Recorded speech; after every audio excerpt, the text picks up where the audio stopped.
ولو ألقيت سري فوق ميت لقام بقدرة المولى تعالي. ഇങ്ങനെയുള്ള ഒരു സംഭവം ഇത് നിങ്ങൾ അംഗീകരിക്കുന്നുണ്ടോ? അംഗീകരിക്കുന്നില്ല. കഴിഞ്ഞു.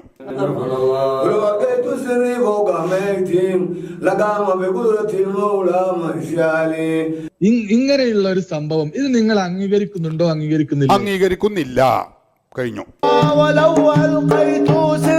കഴിഞ്ഞു.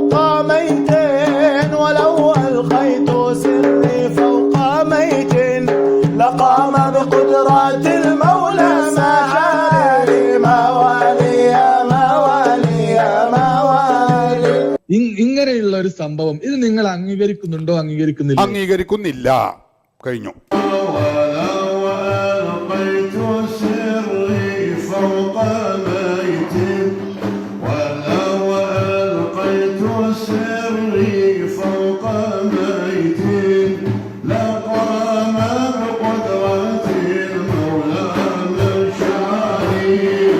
உயிரற்ற உடலுக்கு உயிர் கொடுத்த குதுபுல் அக்தாப் முஹித்தீன் அப்துல் காதர் ஜெய்லானி ரலியல்லாஹு அன்ஹு அவர்களுடைய கராமத்தை உலகமே கொண்டாடிக் கொண்டிருக்கிறது.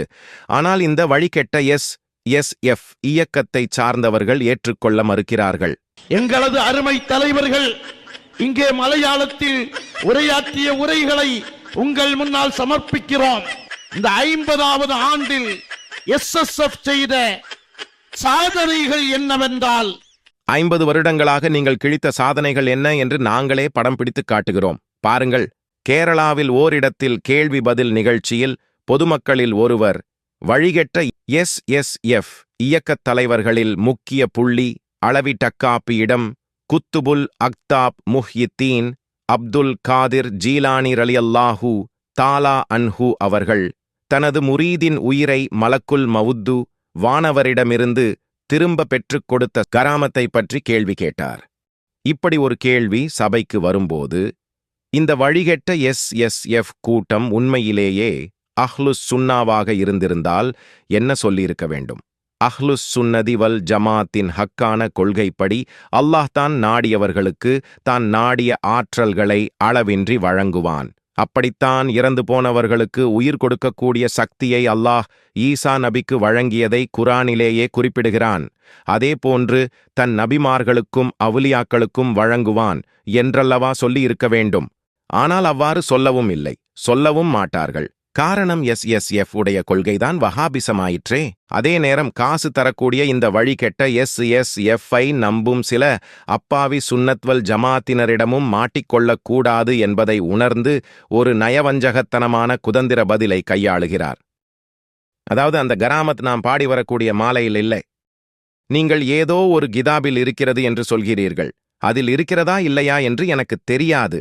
தெரியாததை பற்றி நாம் பதில் சொல்ல முடியாது என்று ஆளை விட்டால் போதும் என்று தப்பித்து ஓடிவிட்டார். அப்துல் காதர் ஜீலானி ഖദ്ദസല്ലാഹു തആല സിറഹുൽ അസീസ് മഹാനവറുകളുടെ ഒരു ഖാദിമിൻ്റെ റൂഹിനെ അവിടുത്തെ അനുവാദം കൂടാതെ പിടിച്ചു. ആ കാരണത്താൽ അന്ന് പിടിച്ച മുഴുവൻ റൂഹിനെയും തട്ടിപ്പറിക്കുകയും അന്ന് വഫാത്തായവർ എല്ലാവർക്കും ജീവൻ തിരിച്ചു കിട്ടുകയും ചെയ്തു. ഈ സംഭവം പലപ്പോഴായിട്ടും വഹാബി വേദികളിൽ മുഴങ്ങിക്കേൾക്കാറുണ്ട്. ഇതിൻ്റെ ഒരു വിശദീകരണം ഉസ്താദിൽ നിന്നും പ്രതീക്ഷിക്കുന്നു.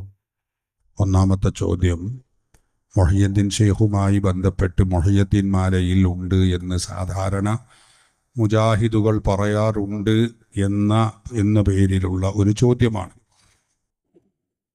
ഈ സംഭവം നമ്മൾ ഓതുന്ന ഖാളി മുഹമ്മദ്, കോഴിക്കോട് ഖാളി മുഹമ്മദ് എന്നവർ രചിച്ച നമ്മൾ ചൊല്ലുന്ന മുഹയ്യദ്ദീൻ മാലയിൽ ഇങ്ങനെ ഒരു സംഭവം ഇല്ല. അതാരൊക്കെയോ ഉണ്ടാക്കിയ ചില മാലകളിൽ അങ്ങനെ ഉണ്ടാവാം. അത് സുന്നികൾ ചൊല്ലുന്നതും നമ്മൾ ചൊല്ലിപ്പിക്കുന്നതുമായ മുഹയ്യദ്ദീൻ മാലയിൽ ഉള്ള സംഭവം അല്ല എന്നാണ് അതേക്കുറിച്ച് പറയാനുള്ളത്. கேட்ட கேள்விக்கு பதில் சொல்லாமல் நழுவுகிறார் எஸ்எஸ்எஃப் அளவிடக்காப்பி. ஆனாலும் கேள்வி கேட்கும் சகோதரர் கையில் கிதாபை ஆதாரத்தோடு வைத்துக்கொண்டு மீண்டும் தனது கேள்வியை தொடருகிறார். ഈ സംഭവം സമസ്തയുടെ മുൻകാല നേതാവ് പാങ്ങിൽ അഹമ്മദ് കുട്ടിയ മുസ്ലിയാർ രചിച്ച കുത്തുബിയത്തിന്റെ ബെയ്ത്തുകളിലുണ്ടല്ലോ.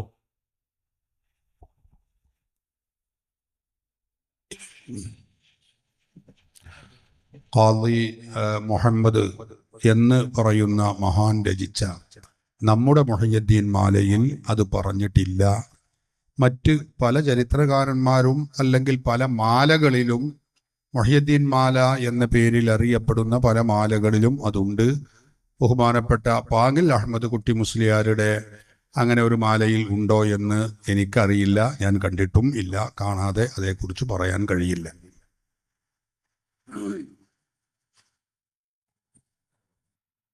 പാങ്ങിൽ ഉസ്താദ് രചിച്ച കുത്തുബിയത്തിലുണ്ട്.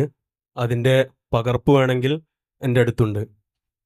இதுதான் கிதாபில் உள்ள அந்த தெளிவான வாசகம்.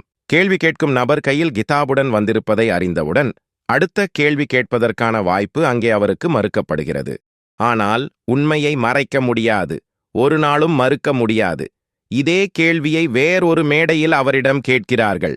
அந்த மேடையில் அவர் மிகவும் கோபத்துடன், அந்த சம்பவங்கள் எல்லாம் எனக்கு தெரியும், உங்களது கேள்வி என்ன, அதை மட்டும் கேளுங்கள் என்று கேட்டார். அந்த கராமத்தை நீங்கள் ஏற்றுக்கொள்கிறீர்களா இல்லையா என்று கேள்வி கேட்டவுடன் நாங்கள் அதனை ஏற்றுக்கொள்ள மாட்டோம் என்று போட்டு உடைத்துவிட்டார். கேள்வி கேட்ட நபர் நீங்கள் ஏன் அதனை ஏற்றுக்கொள்ளவில்லை என்று கேட்டார். அதற்கு திமிராக ஒரு பதிலை சொல்கிறார். நாங்கள் அதனை ஏற்றுக்கொள்ளவில்லை, அதுதான் நாங்கள் ஏற்றுக்கொள்ளாததன் காரணம் என்று காரணத்தை கூட சொல்ல முடியாமல் திணறிவிட்டார்.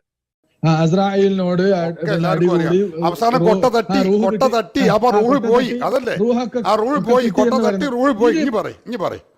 ഇത് പുതിയ മുഹയ്യദ്ദീൻ മാല എന്ന് പറയുന്ന മുഹയ്യദ്ദീൻ മാലയിലുള്ളതാണ്. ഇത് പുതിയ മുഹയ്യദ്ദീൻ മാല എന്ന് പറയുന്ന മുഹയ്യദ്ദീൻ മാലയിലുള്ളതാണ്. ഖാദി മുഹമ്മദ് രചിച്ച മുഹയ്യദ്ദീൻ മാലയിൽ ഉള്ളതല്ല. ഞാൻ പറയട്ടെ, ഖാദി മുഹമ്മദ് രചിച്ച മുഹയ്യദ്ദീൻ മാലയിൽ ഉള്ളതല്ല.